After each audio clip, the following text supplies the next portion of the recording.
Hello everyone, we are on our last chapter, chapter 13 of our story, Bad Beginning. There is the photo. Alright, let's see how it ends. And now, ladies and gentlemen, Count Olaf said, stepping forward to address the audience, I have an announcement. There is no reason to continue tonight's performance, for its purpose has been served. This has not been a scene of fiction. My marriage to Violet Baudelaire is perfectly legal, and now I am in control of her entire fortune.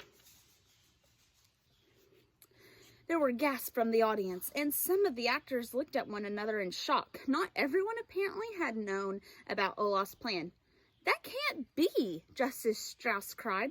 The marriage laws in this community are quite simple, Count Olaf said. The bride must say, I do, in the presence of a judge like yourself, and sign an explanatory document, and all of you here, Count Olaf gestured out to the audience, are witnesses. But Violet is only a child, one of the actors said. She's not old enough to marry. She is if her legal guardian agrees, Count Olaf said, and in addition to being her husband, I am her legal guardian. But that piece of paper is not an official document, Justice Strauss said. That's just a stage prop. Count Olaf took the paper from Violet's hand and gave it to Justice Strauss. I think if you look at it closely, you will see that it is an official document from City Hall. Justice Strauss took the document in her hand and read it quickly, then closing her eyes and sighed deeply and furrowed her brow, thinking hard. Klaus watched her and wondered if this were an expression of Justice Strauss had on her face whenever she was serving on the High Court. You're right, she said finally to Count Olaf. This marriage, unfortunately, is completely legal. Violet said I do and signed her name here on this piece of paper. Count Olaf, you are Violet's husband and therefore in complete control of her estate. That can't be, a voice from the audience, and Klaus recognized it as the voice of Mr. Poe. He ran up the stairs of the stage and took the document from Justice Strauss. This is dreadful nonsense. I'm afraid this dreadful nonsense is the law, Justice Strauss said. Her eyes were filling up with tears.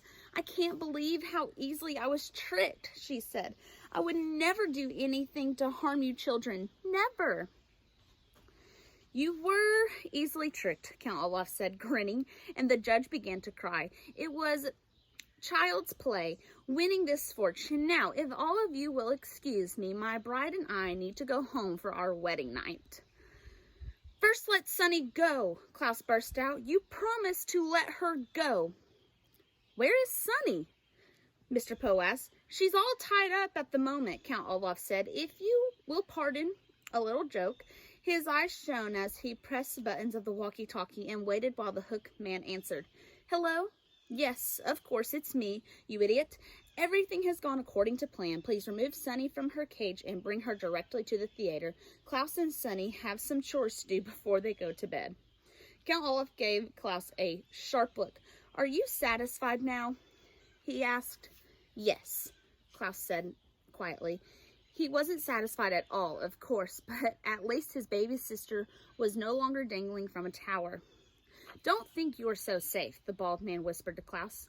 Count Olaf will take care of you and your sisters later. He doesn't want to do it in front of all these people. He did not want to have to explain to Klaus what he meant by the phrase, take care of. Well, I'm not satisfied at all, Mr. Poe said. This is absolutely horrendous. This is completely monstrous. This is financially dreadful.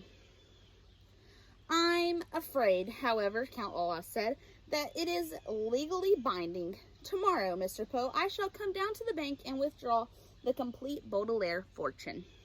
Mr. Poe opened his mouth as if to say something, but began to cough instead. For several seconds, he coughed into a handkerchief while everyone waited for him to speak. I won't allow it, Mr. Poe finally gasped, wiping his mouth. I absolutely will not allow it. I'm afraid you have to, Count Olaf replied. I'm afraid Olaf is right, Justice Strauss said through her tears. This marriage is legally binding. Begging your pardon, Violet said suddenly, but I think you may be wrong. Everyone turned to look at the eldest Baudelaire orphan. What did you say, Countess? Olaf said. I'm not your countess, Violet said testily, a word here which means in an extreme annoying tone. At least, I don't think I am. And why is that? Count Olaf said. I did not sign the document in my own hand, as the law states. Violet said. What do you mean? We all saw you. Count Olaf's eyebrow was beginning to rise in anger. I'm afraid your husband is right, dear, Justice Strauss said sadly. There is no use denying it.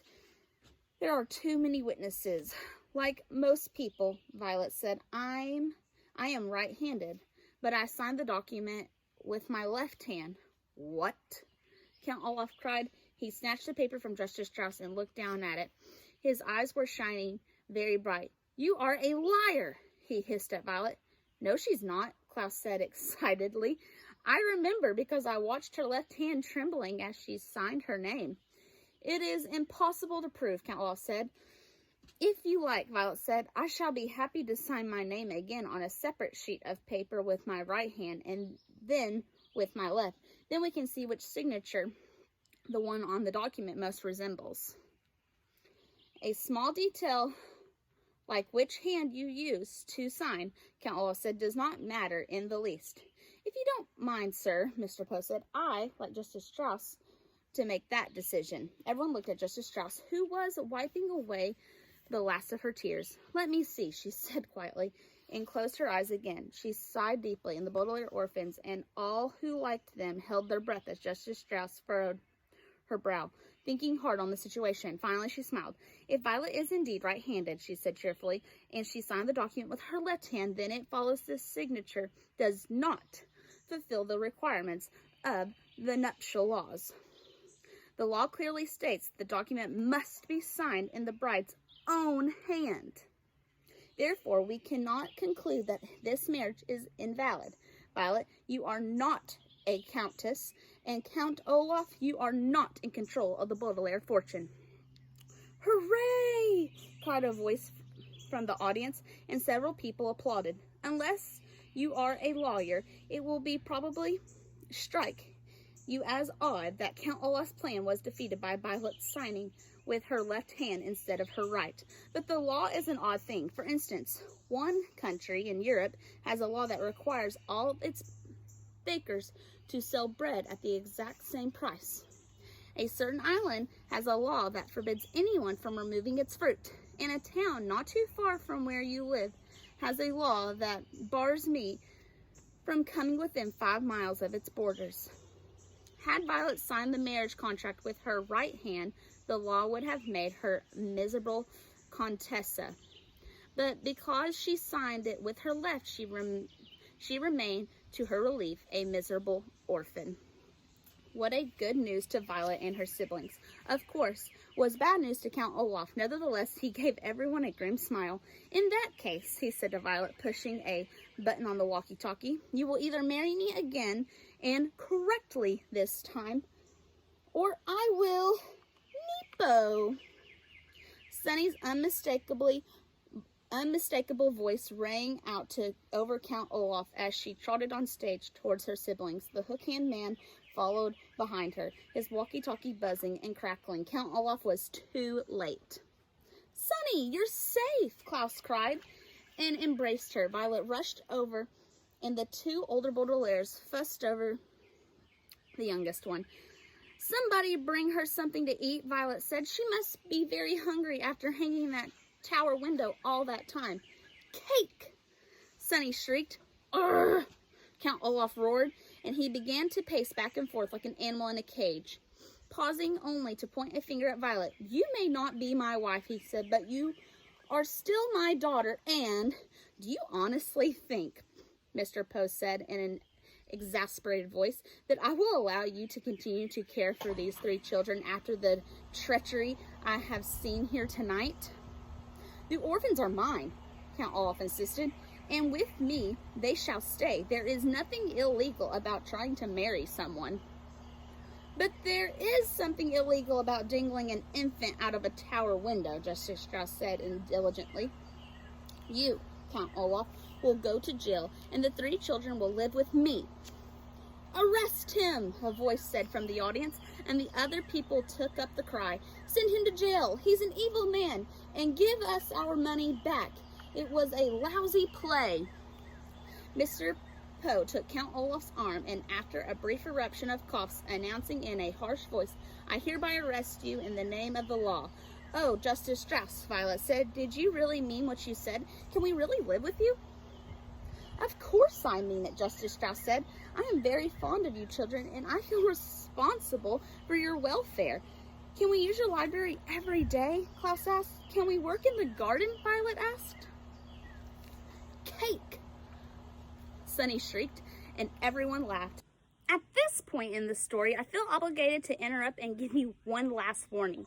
As I said at the beginning, the book you are holding in your hand does not have a happy ending. It may appear now that Count Olaf will go to jail and that the 3 Baudelaire youngsters will live happily ever after with Justice Strauss. But it is not so.